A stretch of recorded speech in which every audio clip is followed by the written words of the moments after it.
Our next feature tonight features that fearless fighter with fantastic features, the top-notch Tangler. One night, years ago, a brilliant scientist from a rich family found herself in the wrong place at the wrong time, or possibly the right place at the right time, depending on your perspective. Pelted with rays no one fully understands, Ms. Kimberly Benson was transformed into the top-notch Tangler, a superhero who can save the city. Oh, now you're making me blush. Along with Kim's boyfriend, Police Commissioner Carl Darling. I'm proud to hold both positions. And Lieutenant Smith, Carl's right-hand woman. Thanks for mentioning me. This terrific trio keeps Tiptown safe from the terrible townies who terrorize it. I'm here.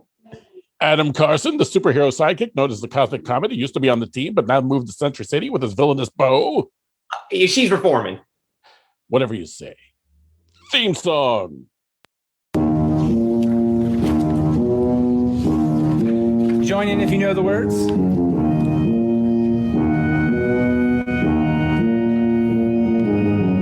Who's that flying through the sky?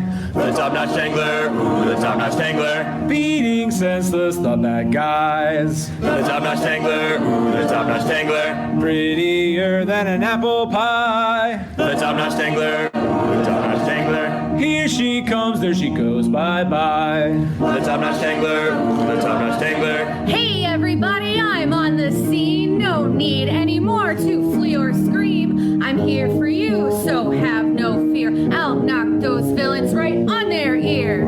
She's the best, she's really tops. Untangles evil schemes and ropes and knots. She's the hero of Tiptown's peeps, cleaning up our dirty streets. Oh my God, I love you.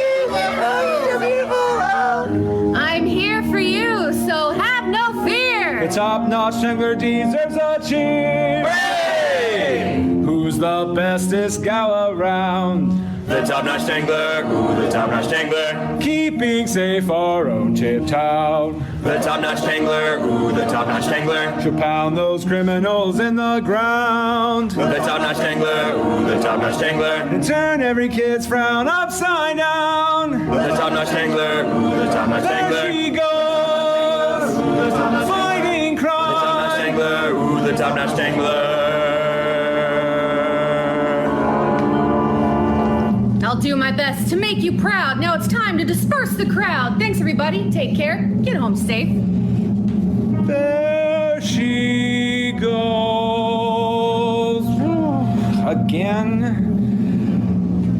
The top-notch Tangler. The top-notch Tangler, ooh, the top-notch Tangler.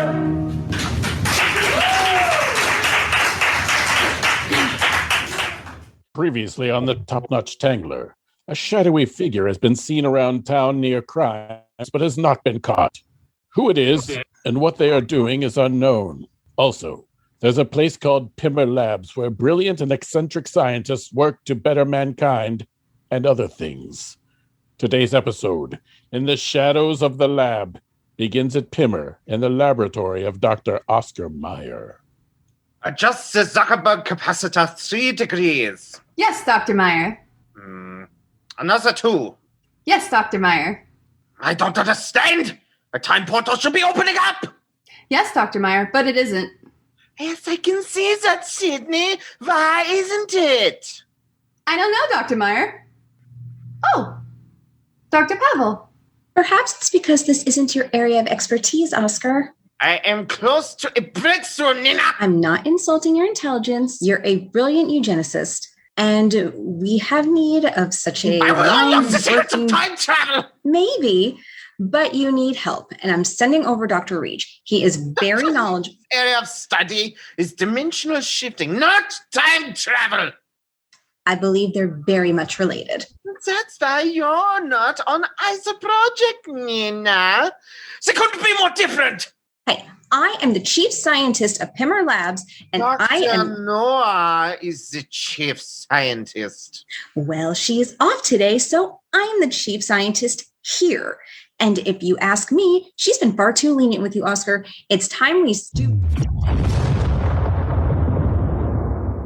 A small explosion rocks the labs. The lights go out. Emergency lighting flickers, but doesn't stay on consistently.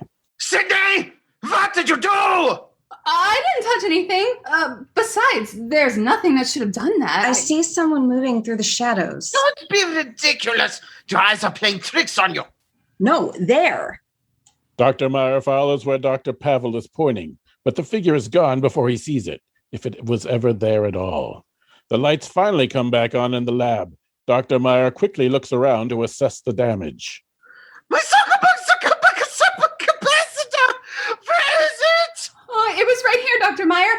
It must have been stolen in the chaos. I told you I saw something. Up in the main office of Pymer Labs, where CEO Kimberly Denson works, the head of the organization pokes her head out of her office.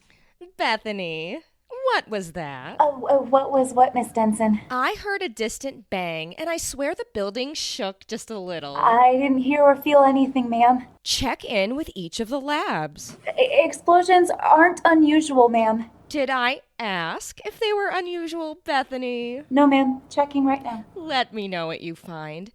And call Captain Comptroller, just in case. Yes, ma'am. Elsewhere in the building, two scientists stride into Dr. Reach's dimension shifter lab. No, Nina, I know it was him. Why would Dr. Reach steal your work? He could have just asked me to get it while I was there. Jimmy! Where's Dr. Reach? Dr. Meyer, Dr. Reach is out sick today. Awfully convenient. And at the same time as Dr. Noah, no less.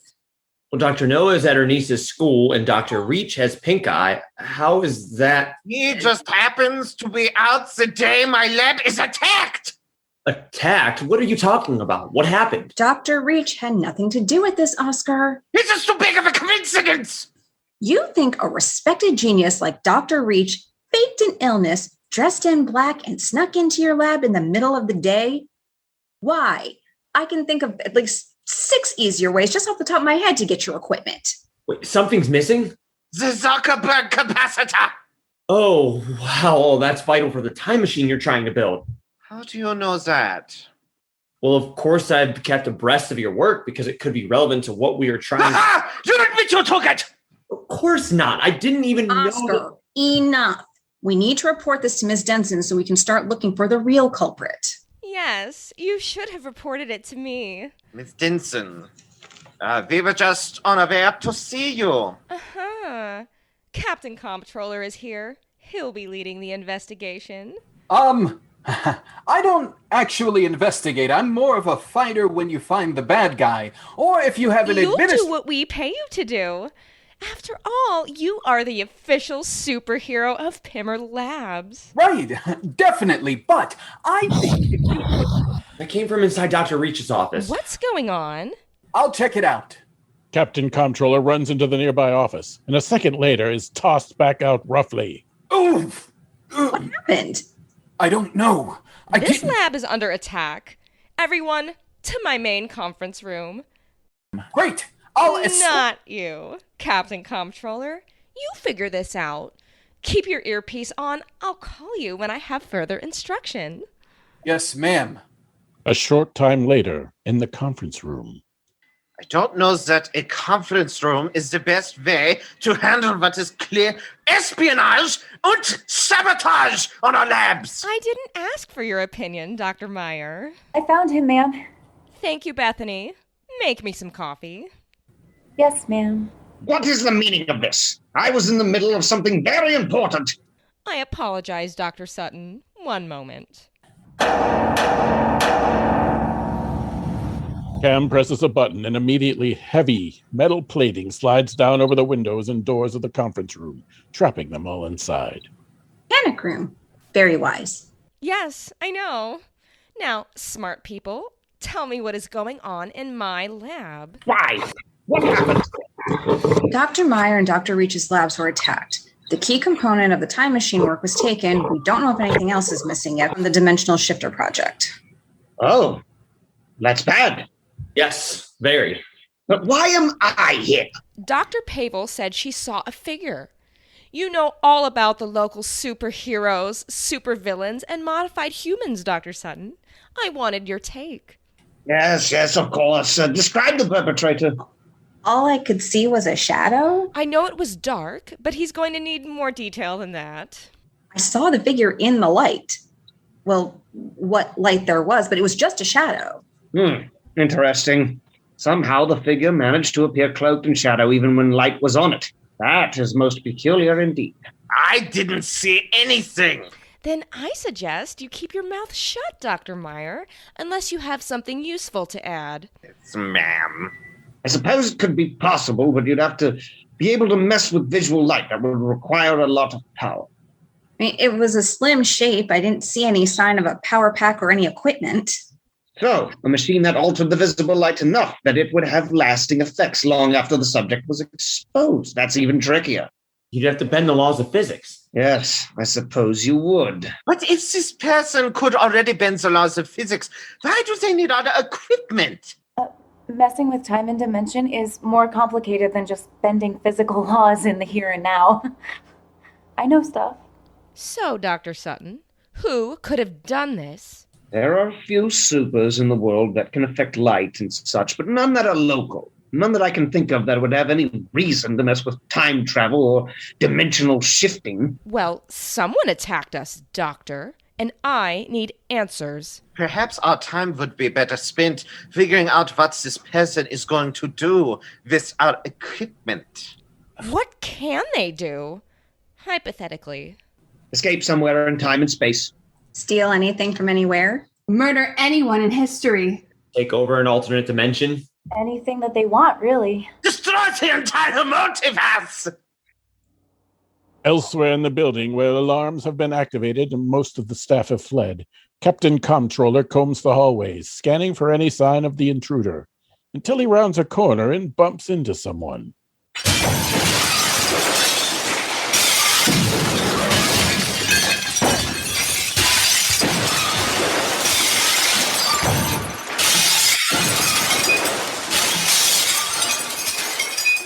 Hopefully no one heard that.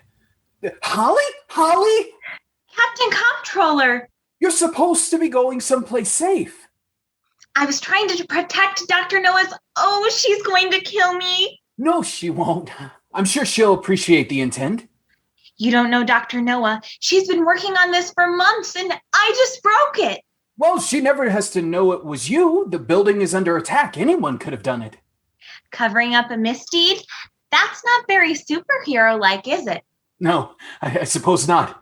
But in this case, punishing an innocent would be worse.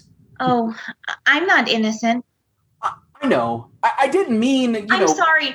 The other night when I sent you home right after dessert, I didn't mean to. Oh, I wasn't talking about... I got out of something and I was kind of nervous. Yes. I didn't take offense. I like keeping things slow.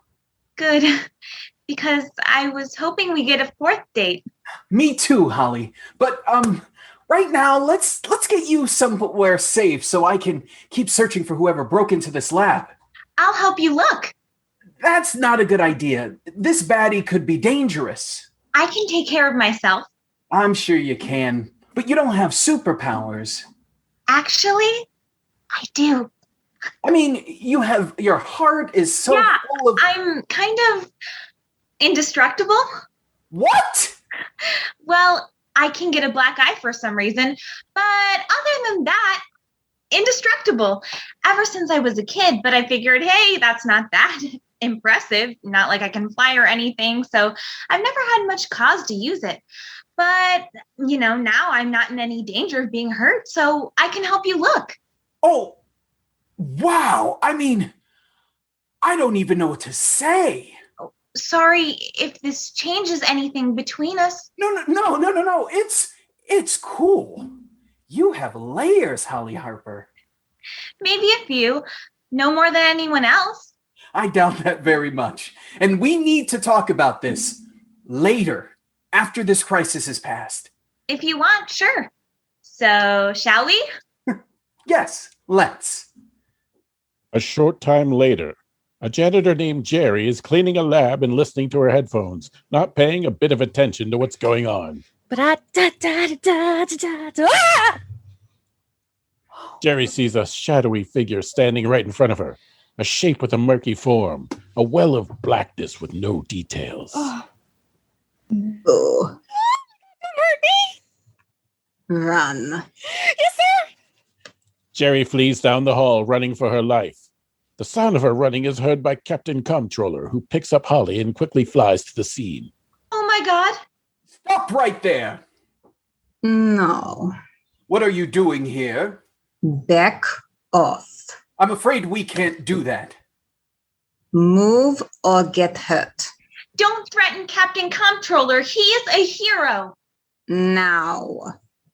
Comptroller flies straight at the shadowy figure, who makes no move to stop him. When he reaches the figure, he bounces right off, repelled at great force, and slams into a wall. Oh! Captain Comptroller, are you all right? Run, Holly. No way, I'm not leaving you. Can't stop them. Well, I will. Holly Harper squares her shoulders and turns around, ready to battle. But the shadowy figure is gone. In the conference room, where Cam and the others have been watching these interactions on the screens via security cameras. How did the shadowy figure do that to Captain Comptroller? It appears light isn't the only thing that bounces off of them. It's almost like solid rubber. I can't even tell if that's a man or a woman. They're short.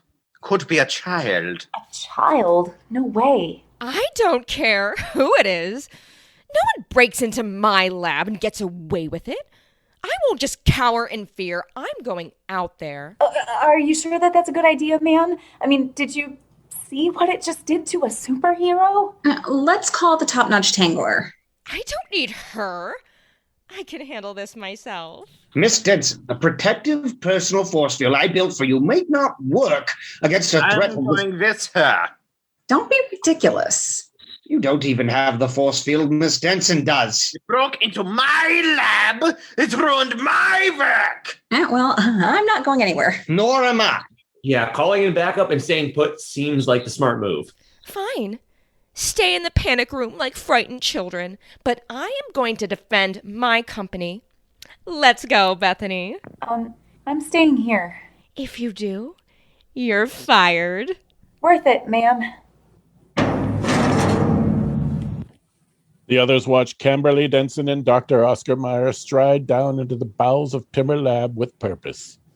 They don't know where the shadowy figure is now, but Cam doesn't care. She plants herself in the main intersection of lab hallways and stands defiantly. Where is it? I don't know. How do we attract it? Maybe call for help? Shadowy figure, I'm calling you out. The clean room! Cam and Dr. Meyer run to the one room in the building that is used for the most delicate of tests. Experiments that can't interact with anything else are performed here. A multi-part airlock prevents anything from getting in.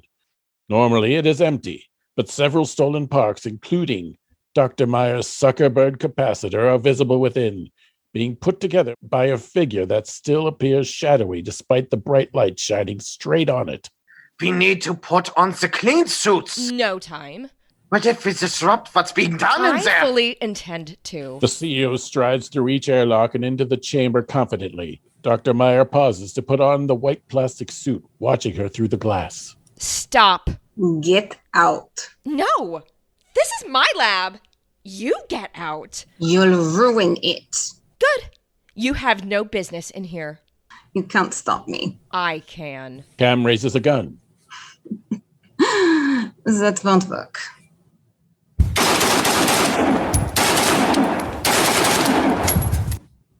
The bullets bounce off, burying themselves in a nearby wall. Cam's cockiness drops for a fraction of a second, barely noticeable, before snapping back into place. Well, I'm guessing that whatever you're doing in here needs to not be disrupted in any way, and my mere presence screws it up. We'll see. The shadowy figure locks the last piece in place on the device and turns it on. What are you doing? What I came here to do. I demand you... Lights and parts spin fast. The device becomes blinding to look at, and Cam shields her eyes. At that moment, Dr. Meyer, fully suited, runs into the chamber. 9! Wait! The device fills the chamber with lights so bright the video feed in the conference room goes out. When the machine powers down, only the shadowy figure remains, and a gaping hole ripped in the fabric of reality. The shadowy figure crosses into it just as the cameras come back online. In the parking lot of Pymer Labs a short time later. I'm here, Dr. Pavel. What seems to be the problem? Well, I can't explain it in terms that you'll understand, but the shadowy figure did something bad, like really bad, and basically like ripped a hole in existence. In existence? Yes, Top-Notch Tangler. I caught just a glimpse of the figure going inside, and that's it. Our CEO and one of our top scientists are missing, and we can't re-enter the building, and there's no telling what or who will come out of that chair, but it has to be sealed. How? I don't know yet. Dr. Noah is on her way, and she'll be working on that. But until then, we need a superhero present here to stop whatever happens next. It sounds like you're going to need more than just me. Oh, yeah, definitely. But I'm going to leave that up to you. And we'll handle the science part, and you handle the super part. And Captain Comptroller? He's in there somewhere. I lost track of him in the evacuation. Oh, finding him can be part of your purview. Okay. Any idea where I should start? Oh, well, if I were you, I'd call in the cavalry. And that's where we'll leave it for now. What happened to Cam and Dr. Meyer? Where did the shadowy figure go, and why? And who is it? Come back next time to find out the answers to these and more. Or maybe not. In another episode of the Top-Notch Tangler. It's all been done radio hour number 363, the Top-Notch Tangler, episode number 48, In the Shadows of the Lab. This episode was written by Jerome Wetzel and directed by Kristen Green. It starred Samantha Stark as Kimberly Benson, the Top-Notch Tangler, and Jerry. Keith Jackson as Commissioner Carl Darling. Katie Boissoneault as Lieutenant Christine Smith and Holly Harper. Joe Morales as Adam Carson and Jimmy. Ashley Collins as Pavel. Dan Condo as Dr. Meyer. Karen Perta as Kimberly Denson. Chase McCants as Captain Comptroller. Casey May as Dr. Sutton. Megan Overholt as Sydney, Kristen Green as Bethany, and as the shadowy figure. The episode was narrated by Darren Essler. Our Foley artist was Brendan McNaugh, and our Foley technician was J.T. Walker. Our technical director is Shane Stefanchik, and our music director is Kristen Green. Theme songs are composed by Nathan Haley, with lyrics by Jerome Wetzel. This podcast is edited by Chris Allen. Check out our website at iabdpresents.com. We want to thank Circle 270 Media, which this podcast is a part of, and Red Herring Theater, our host performance space. Don't forget to support us at patreon.com/IABD. A mere $2 donation gets you access to past and upcoming live streaming shows, as well as exclusive bloopers and video. Have a great week. It's All Been Done presents Who's Got the Time?